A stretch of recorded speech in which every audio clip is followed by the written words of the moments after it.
ओम श्री वेदपुरुषाय नमः। नमस्कार। Class number 137 Shrimad Bhagavad Gita जी शंकराचार्य जी के भाष्य के अनुसार तो आरंभ किया जाता है। ओम श्री सीतारामचंद्राभ्याम नमः। नमो गुरुभ्यः। अथ कालदेवताः श्री संवत् 2081 वैशाख शुक्ल पक्षः एकादशी रविवारः हस्तनक्षत्रम् उत्तरायणं ग्रीष्म ऋतुः। ओम तत्सत् श्री शंकराचार्याय गुरवे नमः। सिंहावलोकनम रिविजन।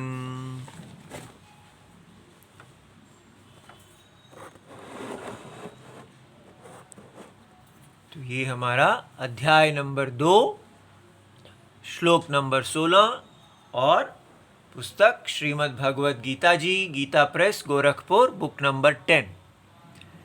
नासतो विद्यते भावो ना भावो विद्यते सतः उभयोरपि दृष्टोऽन्तस्त्वनयोस्तत्त्वदर्शिभिः। तो हमने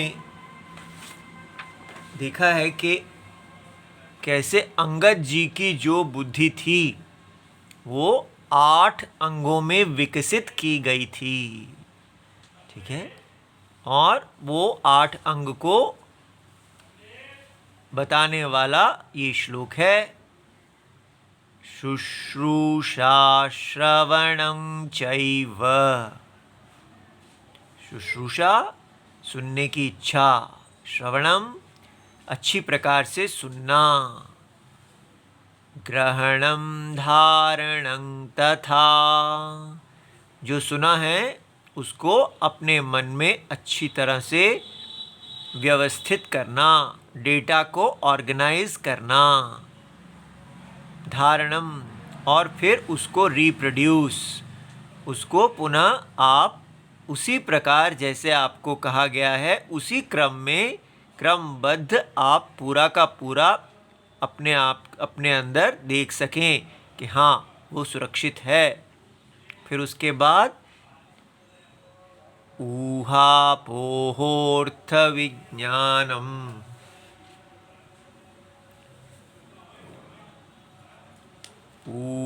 ऊहापोहोर्थ विज्ञानं तत्वज्ञानं च धीगुणा।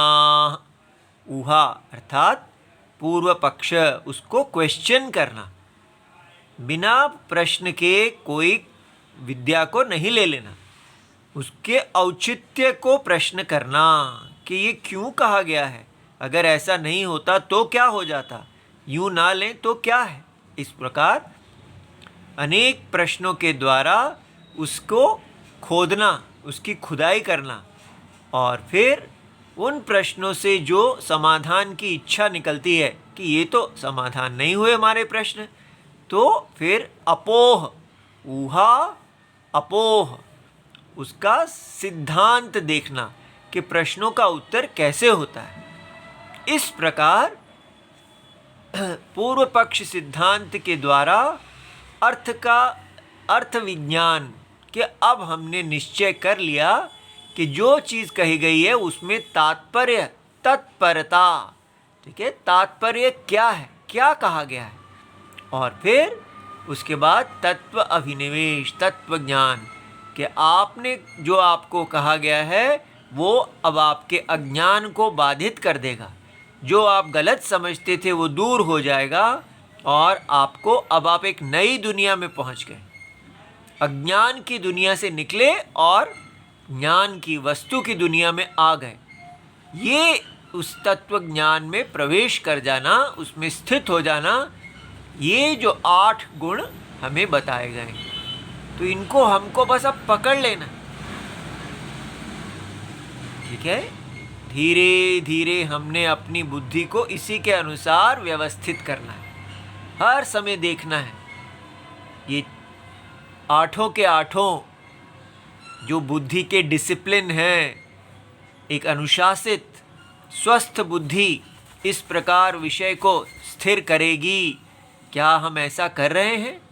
ठीक है, तो अगर हम इस प्रकार चलते हैं तो हमारा, अभी हम देख रहे थे कि ये शुश्रूषा, सुनने की इच्छा तभी विषय में आती है यदि हमें लगता है कि ये विषय लाभकारी है, इससे मेरा लाभ होगा। This has a gain, clear gain, 100%, 1000%। ठीक है, जब ये बात समझ में आ जाए कि भगवत गीता जो कह रही हैं, जो यहाँ समझाया जा रहा है, वो सच में भगवान की वाणी है और भगवान जो कह रहे हैं वो हमको समझना चाहिए, उसमें हमारा हित है, उसकी हमें अवहेलना नहीं करनी चाहिए। ठीक है, तो जैसे एक व्यक्ति अगर जिस डाल पे बैठा है और उसी डाल को काट रहा है, अपने ही आधार को काट रहा है, और उसे कोई ज्ञानी कहते हैं कि अगर आप अपने आधार को काट रहे हैं तो आप विनाश को प्राप्त होंगे। वो आधार जो आपको धारण किए हुए हैं, यदि वो आधार ही कट जाएगा तो आप निराधार होके पतित हो जाएंगे। और वो कहता है मुझे आपकी बात सुनने में इच्छा ही नहीं है। क्यों ऐसा कहता है? क्योंकि वो उसको लगता है कि वो नहीं गिरेगा। वो देख रहा है कि ये डाल है, वो उसको काट रहा है और काट के चला जाऊंगा, मैं गिरूंगा क्यों? मैं डाल पे बैठा हूँ, मैं सुरक्षित हूँ। इस प्रकार उसमें शुश्रूषा ही नहीं है, सुनने की इच्छा ही नहीं है।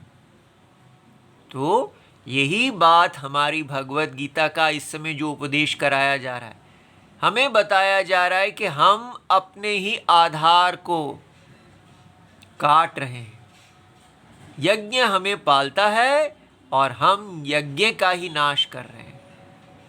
और हमारा मन में आ रहा है कि क्या ये हमें कोई सुनने की, हम कौन सा यज्ञ है यहाँ पर? यहाँ बाजार है और चालाकी है, इसी से जीना है। और इसलिए हम कहते हैं आई डोंट केयर, भाड़ में जाए सब कुछ। आजकल किसी को भी कोई भी उपदेश नहीं दिया जा सकता, क्योंकि दूसरा उसी समय कहता है आई डोंट केयर। अब बताइए इस वाक्य का क्या मतलब है? आई डोंट केयर, इसका मतलब है I care for only my selfishness. इसका ये अर्थ नहीं है कि I don't care, I don't care, मैं आपके स्वार्थ के बारे में, जो आप कह रहे हैं उसके बारे में मेरे को कोई सरोकार नहीं है, क्योंकि मैं अपने स्वार्थ के बारे में सोचता हूँ और आप अपने स्वार्थ बारे में सोचते हैं। हम सब अपने अपने स्वार्थ के बारे में सोचते हैं, इसलिए मुझे आपके स्वार्थ के बारे में कोई चिंता नहीं। मेरा स्वार्थ पूरा होना चाहिए। भाड़ में जाए आपकी ये सब बातें, यज्ञ इत्यादि, मुझे इसके बारे में कोई मतलब नहीं है। मेरा मतलब है कि इस समय मेरे पास मेरा भोग आना चाहिए, और जिस तरीके से भी मेरा भोग मेरे पास आएगा मैं उसको स्वीकार करूँगी, स्वीकार करूँगा। ठीक है, वही धर्म है। इस प्रकार व्यक्ति जो है पहले ही पॉइंट पे शुश्रूषा में ही इतनी कठिन है कि व्यक्ति के अंदर सुनने की इच्छा पैदा करना ही इतना कठिन है। ठीक है, तो इसलिए इसी इच्छा को पैदा करने के लिए अभी हम इस श्लोक पे इतनी देर बीच में रुके हुए हैं, क्योंकि ये श्लोक जो कुछ कह रहा है उसकी बाधा कौन कर रहा है? कि हमारे पास शुश्रूषा नहीं है। तो आज हम एक और विषय लेते हैं जो हमें कहता है कि मुझे ये सब धर्म इत्यादि नहीं सुनना। और वो क्या है? वो है जेंडर इनइक्वालिटी, ठीक है, कि लैंगिक नर और नारी की इक्वालिटी या इनइक्वालिटी, क्या नर और नारी जो हैं वो धर्म की दृष्टि में समान हैं या नहीं हैं, ठीक है। और अगर कहा जाए कि नर और नारी जो हैं वो असमान हैं, तो उसी समय हम कह देते हैं स्विच ऑफ। जो आप कह रहे हैं वो सिन है, वो महापाप है, उसको हम सुनना ही नहीं चाहते, और फिर हम गालियाँ इत्यादि निकालने लगते हैं कि आप पिग हैं, आप सुअर हैं इत्यादि। तो क्योंकि हमारे अंदर इतना क्रोध भरा हुआ है, इतना हम सह चुके हैं, हम ये देख चुके हैं कि ये संसार में असमानता कितनी दुख देने वाली, तो कोई भी आके असमानता के पक्ष में कुछ कहे तो हमारे अंदर उसको मुक्का मारने की इच्छा होती है, उसको नाक पे सीधा एक पंच लगाने की इच्छा होती है। इसलिए बड़ी सुरक्षित बात है कि हम आपसे दूर हैं, ठीक है। इसलिए आप गुस्से को देखिए कि गुस्से का क्या कारण है। गुस्से का कारण जो है असमानता या नहीं है, गुस्से का कारण है देहोहम, जिसकी वैदिक धर्म जिसको हटा रहा है। जो ये हमारा अज्ञान है कि मैं देह हूँ, और अगर मैं जन्म से ही देह हूँ तो फिर मेरी देह और दूसरे की देह में कोई अंतर नहीं है, चाहे वो स्त्री की देह हो या पुरुष की देह हो, उसमें कोई अंतर नहीं है, हम सबकी देह समान है। इस प्रकार ये जो कहना है, ये ही प्रॉब्लम की जड़ है। हमको अच्छी तरह समझ जाना चाहिए कि वेद कैसे प्रॉब्लम को सॉल्व कर रहे हैं, कि अगर आप देह, हम सब देह हैं, तो फिर हम सब भोक्ता हैं, मैं और दुनिया। तो फिर ये क्या कहेगा, आई डोंट केयर, मुझे अपने तुष्टि की सोचनी है कि दुनिया की सोचनी है। सारी दुनिया सेल्फिश है तो मैं भी सेल्फिश हूँ। This is a selfish world. इसलिए यहाँ पर हर व्यक्ति को अपने सेल्फिश के बारे में सोचना, इसको बोलते हैं वर्च्यू ऑफ सेल्फिशनेस, कि सेल्फिशनेस कोई बुरी चीज़ है ही नहीं, बल्कि सेल्फिशनेस तो धर्म है। हर व्यक्ति अगर सेल्फिश, स्वार्थी है, और वो अपने स्वार्थ के लिए ऊंचा होता है, तो फिर इसमें बुराई क्या है। स्वार्थ जो है वो व्यक्ति को उद्यमी बनाता है, उसको वो ऊंचाई की तरफ लेके जाता है, और जो व्यक्ति के अंदर स्वार्थ ही नहीं है वो वहीं बैठा रह जाएगा। इसलिए ऐसा ये जो लोग कहते हैं कि स्वार्थ कोई बुरा नहीं है, हम दोनों स्वार्थ में इकट्ठे हुए और स्वार्थ में अलग हो गए। आप देख लीजिए, हमने आपको नहीं बुलाया, आप हमारे पास आए हैं अपने स्वार्थ के लिए, इसलिए हमारे से ज़्यादा आशा ना कीजिए। आपका स्वार्थ बनता है तो ठीक है, नहीं बनता तो अपना रास्ता पकड़िए। इस प्रकार ये दुनिया नीरस, बिल्कुल एक लड़ाई जैसी स्थिति है कि ना हम आपके शत्रु हैं ना आपके मित्र हैं। Selfishness brings us together, in selfishness we part. स्वार्थ में हम इकट्ठे होते हैं और स्वार्थ में ही हम अलग हो जाते हैं। जीवन केवल स्वार्थ है, स्वार्थ ही संसार का बल है, स्वार्थ ही प्रगति की कुंजी है। इस प्रकार ऐसा कहा जा रहा है। और इस स्वार्थ में व्यक्ति ये नहीं मानने के लिए तैयार कि कोई मेरे से ज़्यादा ऊंचा है, हम सब स्वार्थी हैं। जैसे कि एक उदाहरण आपको देते हैं कि एक यूनिवर्सिटी में एक स्टूडेंट अपने प्रोफेसर से कहते हैं कि आप किस बात की अकड़ करते हैं, ठीक है, आप हमारे दिए हुए पैसों की तो खाते हैं, आपको जो सैलरी मिलती है वो हमारे पैसों से ही मिलती है, तो हम आपको खरीदे हुए हैं, तो आपके आगे हम क्यों झुकें। आप आपको हम पैसे देते हैं, आप हमको विद्या दीजिए। You are a seller, I am a buyer, मैं आपकी दुकान में आया हूँ, तो फिर किस बात की ये अपने आप को बड़ा गुरु गुरु कह रहे हो? ठीक है, पैसा लिया है तो माल दो, ऐसा वो उनको कहते हैं। और प्रोफेसर साहब के पास इसके लिए कोई अर्थ नहीं है, कोई आंसर नहीं है। लगता है मार्केट है, ये संसार एक मार्केट है, और अगर ये मार्केट है तो फिर बायर जो है वो कहता है मैंने आपको पैसे दिए हैं, आप सेलर हैं, आप बद्ध हैं कि आप अपनी सर्विसेज मुझे बेच चुके हैं, मैंने आपकी सर्विसेज खरीदी हैं, इसलिए यहाँ पर ये पूजा पाठ आदि क्या, ठीक है, हम सब एक हैं, इसलिए कोई हम में अलगपन नहीं है। आप एक सेलर हैं, मैं आपका बायर हूँ, दैट्स ऑल। वेश्यावृत्ति, ठीक है, आप बाजार में हैं, आप अपनी सर्विसेज दे रहे हैं। इसीलिए लोग ये भी कहते हैं कि जो व्यक्ति अपने शरीर को बेच रहा है तो उसको सेक्स वर्कर कहना चाहिए, वो सर्विसेज दे रहा है। सो जैसे एक डॉक्टर अपनी सर्विसेज दे रहा है तो वो भी अपनी सर्विसेज दे रहा है, इसमें कोई अंतर ही नहीं है। सब बाजार में अपने अपने आप को बेच रहे हैं, तो एक को नीचा एक को ऊंचा कहने का क्या मतलब है? कोई नीच ऊंच नहीं है, बाजार में समानता है। देखिए ये महान समानता कि माने कोई बड़ा नहीं है, कोई छोटा नहीं है, कोई आदर के योग्य नहीं है, कोई पूज्य नहीं है, सब बिकती हुई वेश्याएं हैं, और खरीदने वाले हैं और बेचने वाले हैं। ठीक है, पैसा दो और सर्विस लो और गेट आउट।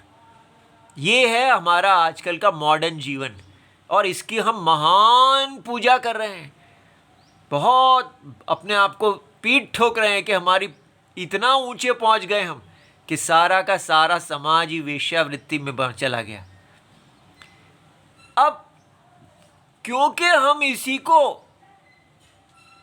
धर्म देख रहे हैं, और जब वेद आके ऐसा कहते हैं कि नहीं यहाँ पर असमानता है, तो मन में ये आ जाता है कि असमानता का अर्थ है कि एक व्यक्ति दूसरे व्यक्ति का भोग करने का अधिकारी है,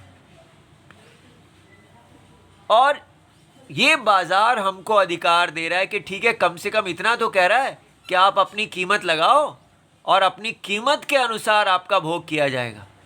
यदि आप बिकने के लिए तैयार हैं तभी आपको खरीदा जाएगा, लेकिन ये तो नहीं कह रहा कि आपको अपनी कीमत भी नहीं मिलेगी और हम जब चाहें अपनी मर्जी से आपको भोगेंगे।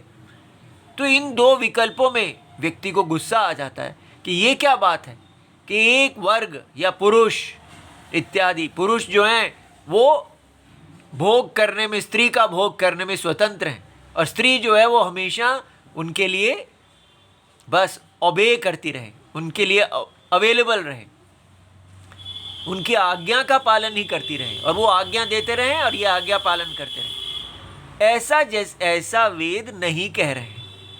ये बात तो स्वीकार्य योग्य है ही नहीं। इसलिए पहले हमको क्या, जो गुस्सा हमें वेद के ऊपर आया हुआ है वो समझ में आए कि जो वो कह रहे हैं हमें सुनना तो चाहिए, शुश्रूषा। क्योंकि अगर हम वेद की बात नहीं पहुंचेंगे तो फिर हम कहाँ पहुंच जाएंगे? हम सिर्फ इसमें पहुंच जाएंगे कि हम अपने आप को इस बाजार में बेचेंगे और हमें खरीदे जाएंगे, लेकिन हमको कोई ज़बरदस्ती नहीं खरीद सकता, हमारी इच्छा के बिना नहीं। हम अपनी इच्छा से अपने आप को बेचेंगे, इतना ही धर्म रह जाएगा। इसलिए अपने आप को देखना है कि इससे भी किसी का कोई कल्याण नहीं होगा। क्यों नहीं होगा कल्याण? यही हम देखते हैं, क्यों कल्याण नहीं होगा। इसके लिए आप ये देखिए, लेकिन देखने से पहले अपने मन में एक सुनने की इच्छा पैदा कीजिए कि हम कुछ बहुत ही महत्वपूर्ण देखने जा रहे हैं और वो हमारा कल्याण करेगा। देखिए यहाँ पर श्लोक में हम जो कर रहे हैं उसमें बताया जा रहा है, न असतो विद्यते भावो न भावो विद्यते सतः। कहा जा रहा है कि ये सारा संसार जो है ये सद्बुद्धि का विषय है और असद्बुद्धि का विषय है। सद्बुद्धि विषय और असद्बुद्धि, एक ही सद्बुद्धि जो वस्तु है वो ज्ञान की दृष्टि से सद्बुद्धि का विषय है, उसका कभी भी अभाव नहीं होता, इसलिए वो सद्बुद्धि का विषय है। और दूसरा, वही वस्तु अज्ञान की दृष्टि से वो नाम रूपमय हो जाता है, सारा वो अब नाम रूप हो गया। और वो जो नाम रूपमय देह है वो असद बुद्धि का विषय है। असद बुद्धि का विषय माने वो अब जब हम विचार करते हैं तो वो जो नाम रूप हैं वो सारे नाम रूपों की कोई सत्ता नहीं है। ठीक है, तो अब ये क्वेश्चन है कि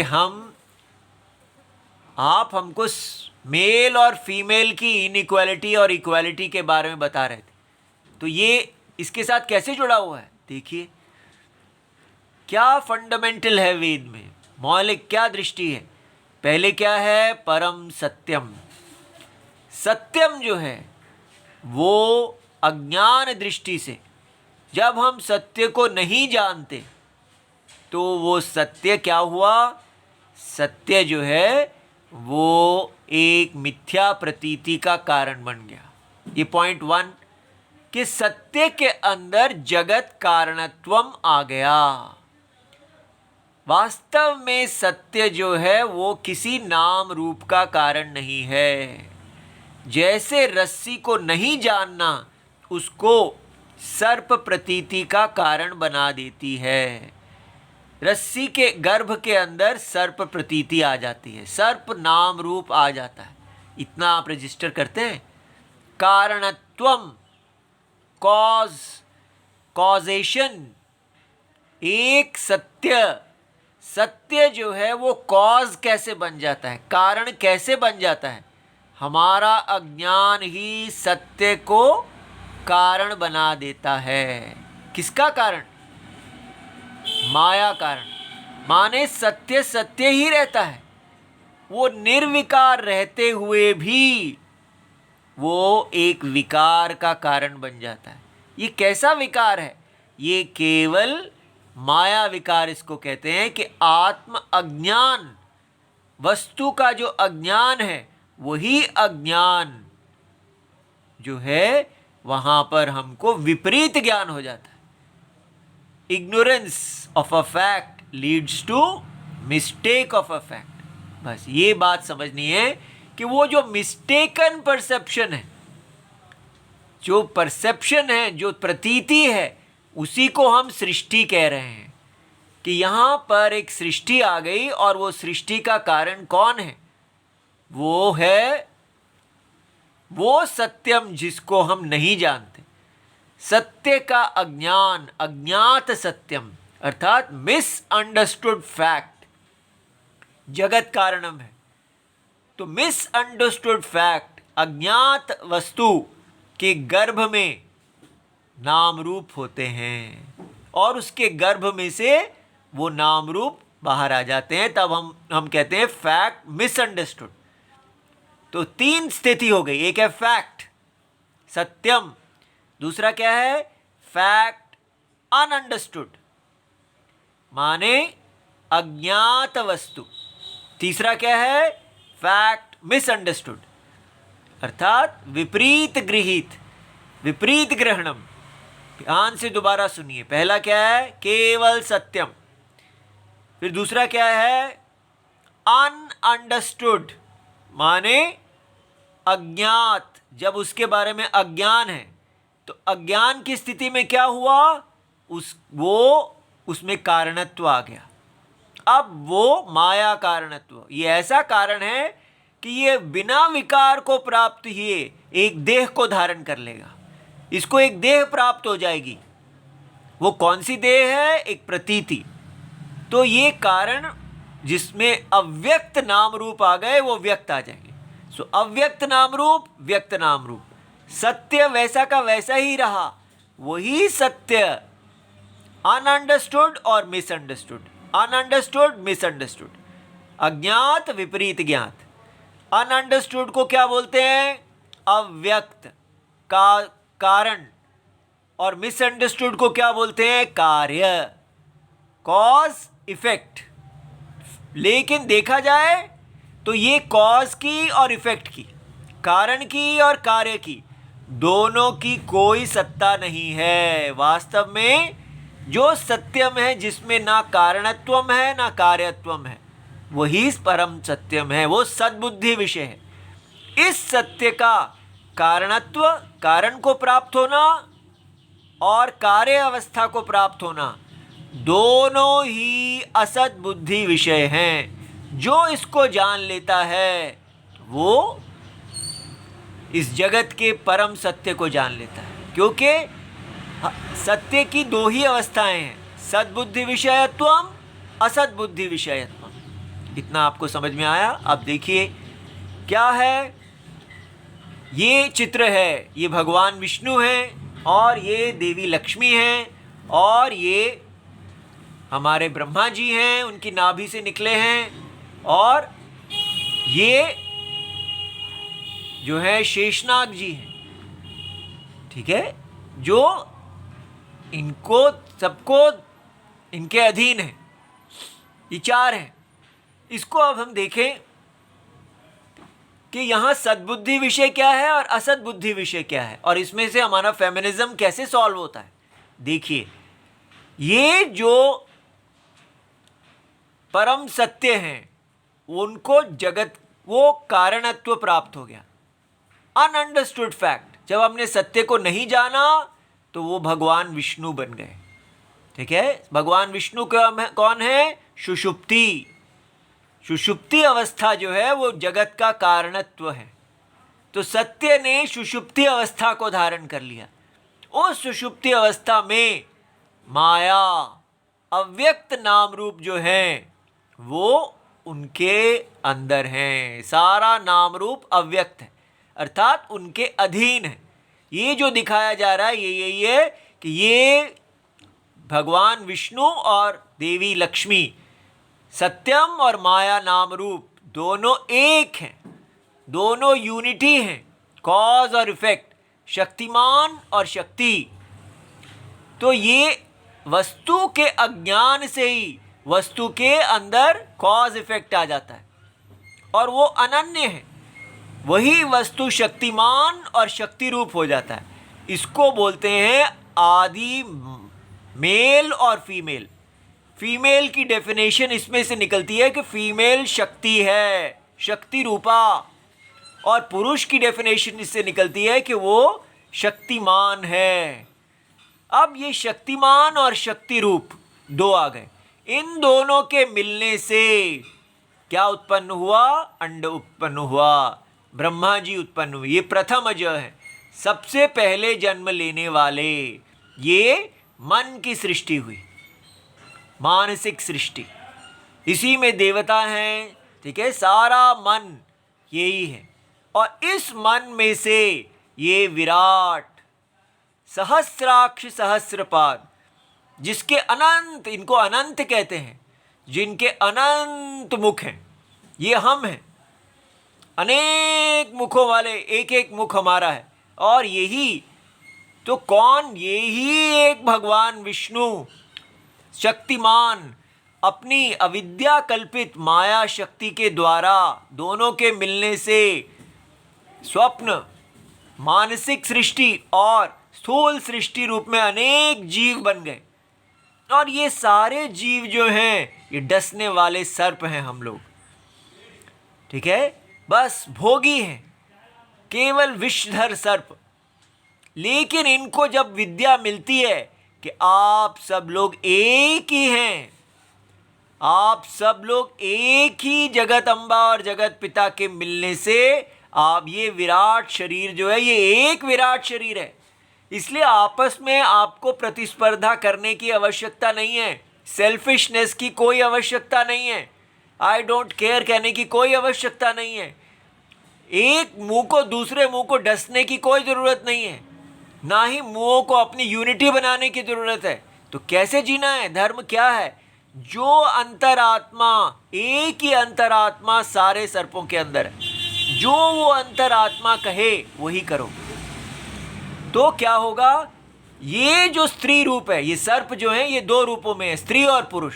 स्त्री जो है वो परतंत्र है, शक्ति हमेशा शक्तिमान के अधीन होनी चाहिए धर्म करने के लिए।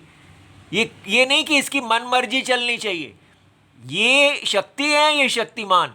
जब शक्तिमान स्वतंत्र होंगे और ये परतंत्र होंगी तो धर्म होगा, और जब उल्टा हो जाएगा, शक्ति जो है वो शक्तिमान को दबा देगी, तब अधर्म होगा। ये बात समझनी है। इसीलिए शास्त्र जो कहते हैं कि स्त्री का धर्म में स्वतंत्रता इष्ट नहीं है, उसका इतना ही मतलब है कि पुरुष जो है वो धर्म करेगा और स्त्री उसके साथ उसकी अर्धांगिनी होगी, उसकी पीछे चलने वाली अनुगामिनी होगी, सीताराम होंगे। लेकिन दोनों ही अलग अलग इंडिपेंडेंट इक्वालिटी होगी, ऐसा नहीं है। ठीक है, इसलिए ये आप अच्छी तरह समझ लीजिए, इसी में कल्याण है। इस प्रकार ये धर्म को निभाने से जैसे आदि पुरुष माता अम्बा और जगत पुरुष बिना कंपटीशन के शक्ति और शक्तिमान रूप से यज्ञ करते हैं, वैसे ही हम करेंगे तो हमारा कल्याण होगा। ओम नमो भगवते वासुदेवाय। प्रणाम।